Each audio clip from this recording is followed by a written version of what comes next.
Hello YouTube. Today's video is going to be about Voodoo's differences in comparison to American Voodoo and Ifa, African Voodoo, etc. African Voodoo traditions, etc. whatsoever.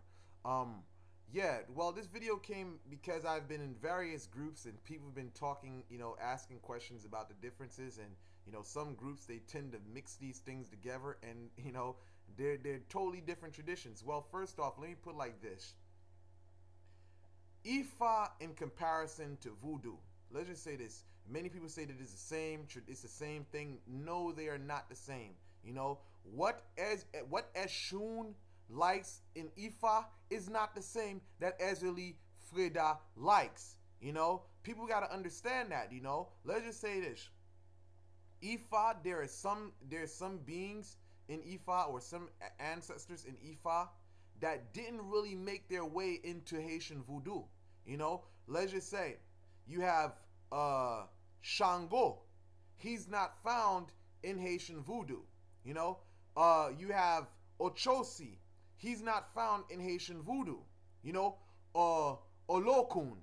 He's not found in Haitian Voodoo either.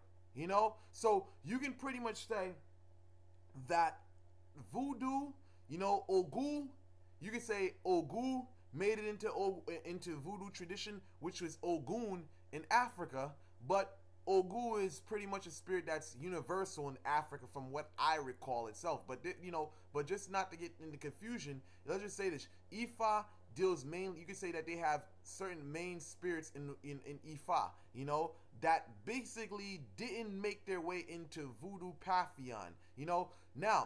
Now Voodoo itself. Let's just say this: is that Voodoo is a Haitian Voodoo is a collaboration of many ancestral spirits from different parts of Africa, where you just say you have some people that was taken from Benin, you have some people that was taken from different from some parts of Senegal, Africa, Congo. So you basically have a mixture of different ancestral spirits in Voodoo.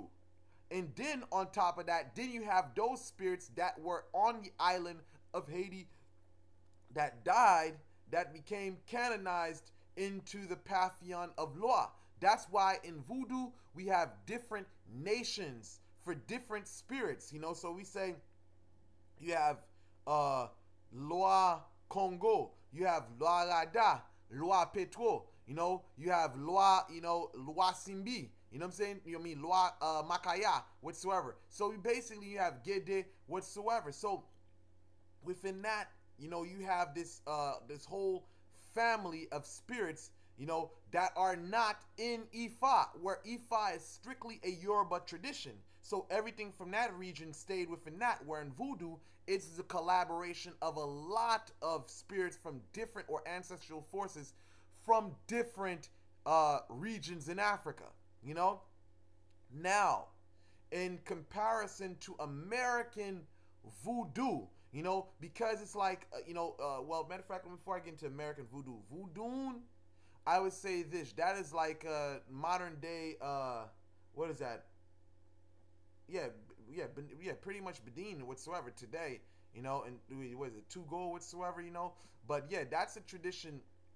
You can pretty much say somewhat similar to like Ifa, but I wouldn't say that, they're the same, because they have their own specific ancestral spirits that they deal with itself. But they say a lot of Haitians came from that region itself, But again, due to the mixture of and like Africans whatsoever, everyone came from different regions, and that's why basically, Haitian Voodoo is so far from its original source. Like, let's just say from its original source itself, because you can't really say that Haitian Voodoo is like one specific, like one specific ancestral nation. It's not. It's many. So even with Togo, with Voodoo, you can pretty much say that a lot of it, like same thing with Ifa, was that it didn't take on the synchronization and take on the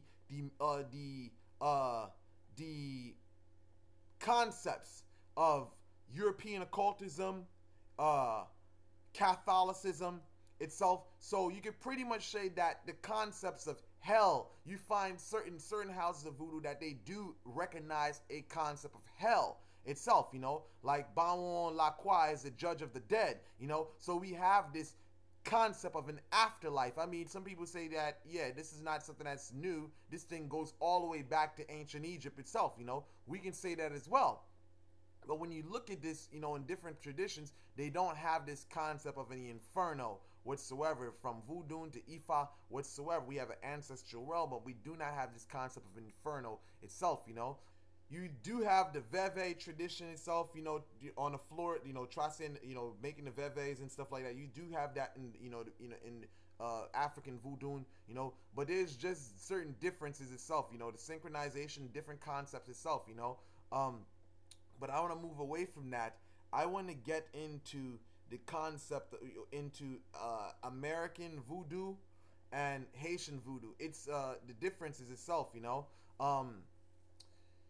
I can say this, that American Voodoo, you could just say that, let's just say this, in comparison to Haitian Voodoo leans more into the African roots, where per se, American Voodoo, it kind of disconnected with that, You can say that the African roots of American Voodoo is kind of disconnected, because when you see it, American Voodoo, you find more of a lot of European, like people of European descent into it, and you don't really find a direction looking to Africa, where in per se Haitian Voodoo, you have a direct looking towards Africa whatsoever, as more of in a sense of this is where it comes from, like a recognition and a respect to Africa, for the tradition that it possesses. Where per se American Voodoo, you can say that they don't really make that connection. It's almost like we're practicing voodoo and that's it. This is American Voodoo, and you don't really see a reverence towards Africa itself. You can say another thing is this, is that American Voodoo tends to be very open. Anybody can get into it. Where per se Haitian Voodoo, if you're talking about real authentic Haitian Voodoo, not too many people can get into it. You know what I'm saying? Not too many people can get into it, because it's like more of a thing we can say for certain houses, is that your blood really makes it. Your blood really has a lot to do with it. Meaning that, okay, if you have African descent, you're more likely to get into certain houses of Haitian Voodoo than you would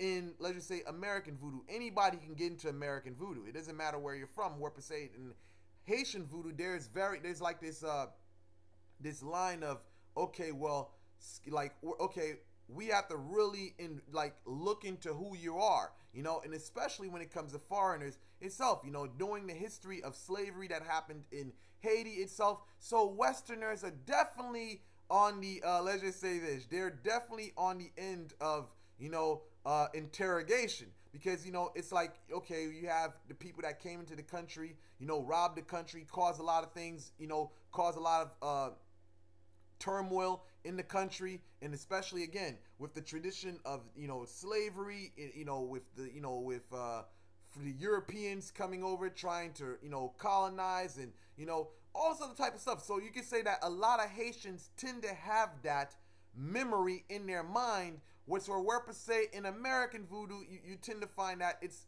more of like you don't really got that tension there. Another thing is you'll find a lot of white Woongans and Mumbo in American tradition, where per se in Haitian Voodoo you will not find that. You'll mainly find that Haitians are very secretive about their stuff.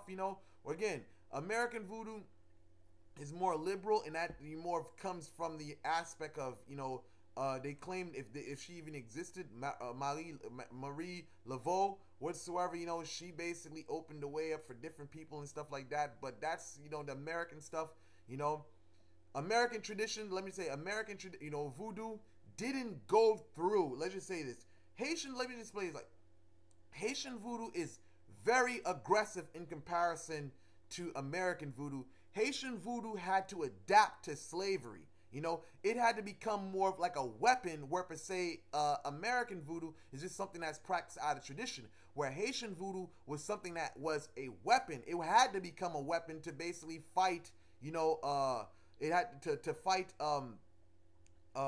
colonization, you know, the reinstitution of slavery. You know, it had to basically combat those. So it became very violent, and, you know, where American voodoo is not on that page. You know, Haitian voodoo, let's just say this, American voodoo, they recognize Bao and Samzi, they recognize Ogu, they recognize, you know, certain spirits and stuff like that, you know, some spirits. But again, there's like, when you make that comparison to Haitian voodoo, there's thousands of voodoo, like thousands of spirits in voodoo that never made their way into American, you know, into American voodoo, you know. So you can pretty much say that American voodoo is what it is in its own right. That's the American tradition. But when you start talking about Haitian voodoo, it's a big difference itself, you know. Again, another thing I can say, that there's more spirits in Haitian voodoo than there is in American voodoo. American voodoo just has a tradition that basically came from Haiti, and it stopped there.